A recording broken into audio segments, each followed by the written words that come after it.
Well, good evening, everybody, and welcome to one more edition of the Magic Guitar.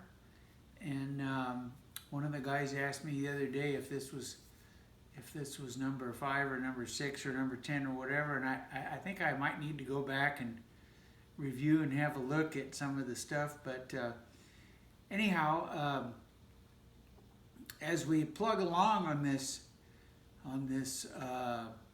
long road that we have been directed to go down, I was thinking that now might be a time for a couple of more instrumentals.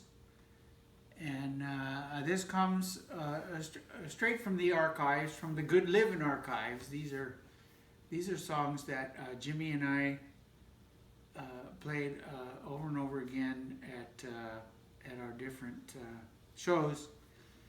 And he used to call it the A minor medley.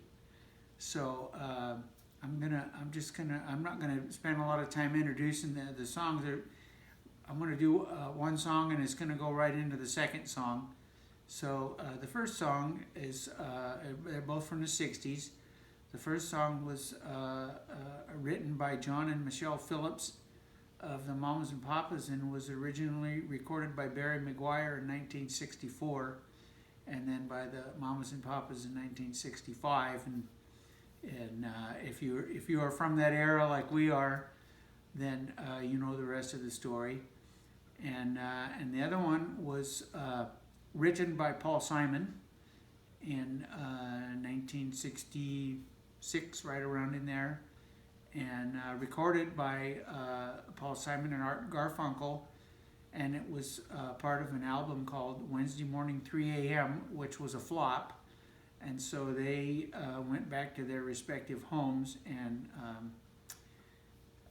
all of a sudden somebody put some electric drums, electric guitar, and some additional instruments in it.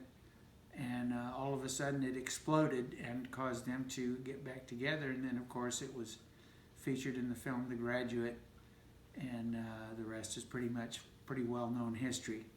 So here we go on a, what is this, a Wednesday night, Mama? Something like that?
folks, a couple of instrumentals from the archives, and I hope you enjoyed that. We're gonna finish it up with something as a little bit on the lighter side.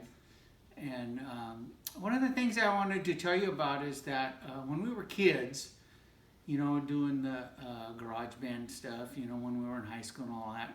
Well, if you lived in Southern California, like I did, well, one of the big deals was surf music. And surf music was something that was really attractive to us novice guitar players, because it was these guys were living proof that you could play single note melodies on the guitar with a little bit of backup, and people liked it and they could listen, and it was something we could do. It was really pretty easy to do. You know, and then of course we got our foot in the door with all of that kind of stuff. And you know, I just remembered some of the guys. You know, Mark Wicker, one of my good friends. He was a master at that kind of stuff. And Steve Ridenauer, and of course then shortly after that, it didn't last very long. Dick Dale and the Deltones and all that. And then pretty soon here comes the Rolling Stones and the Beatles, and holy cow, the music got a little more challenging. And so that's how I met one of my good friends, Sean Donovan. You know, and he didn't play an instrument at the time, but man, he could sure sing, and he knew all the words to all the songs. And so you know, he kind of got us going on that stuff. So anyhow, of course, one of the most well-known surf songs was Wipeout. And of course, Wipeout, you know, with the drums and all of that. And I actually saw the Safaris play Wipeout at some little ballroom or something down at the beach years and years ago. But and it was very cool, and we thought it was very good. And of course, you know, if you had a drummer that could play that stuff, it was pretty awesome. But anyhow, I thought one of the coolest things is on the flip side was a song called Surfer Joe, and it went just like this. Well,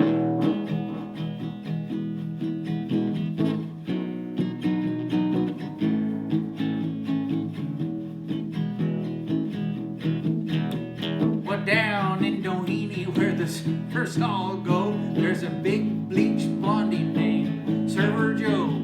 He got a green surfboard and a woody to match, and when he's riding the freeways, man, is he hard to catch. Surfer Joe, now look at him go. Surfer Joe, go man go. Surfer Joe. He went down to Huntington Beach one week for the annual Surfers Convention meet. He was hanging 10 and walking the nose, and when the meet was over, the trophy was Joe's. Yeah, that's Surfer Joe. Yeah, look at him go. Surfer Joe. Go man go.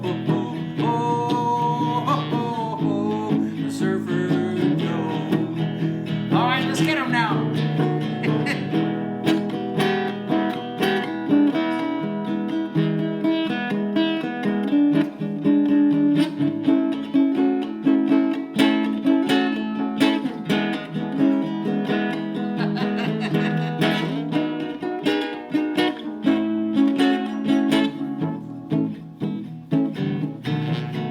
Surfer Joe joined Uncle Sam's Marines today. They stationed him at Pendleton, not far away. They cut off his long blonde locks, I'm told.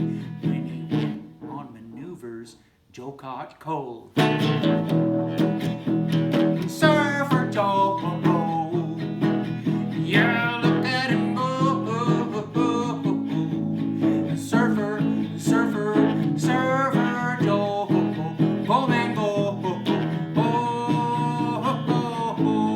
Surfer Joe.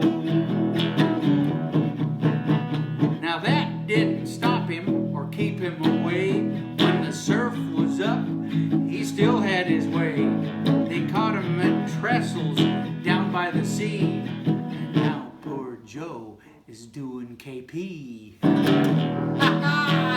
Surfer Joe. Yeah, look at him go. Surfer, surfer, surfer Joe. Go man go. Oh, a surfer Joe.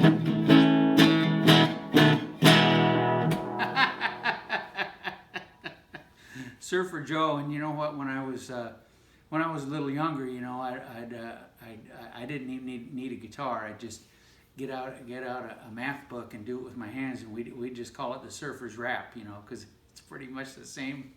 It's the same stuff. Well, anyhow, folks, I hope you're hanging in there okay. You know, the road is you know, it's rough, but you know, we're gonna be all right. Just keep plugging away, and you know, that's all we can do, and keep smiling. And I sure appreciate you watching another episode. And I'll see you next time. Bye-bye.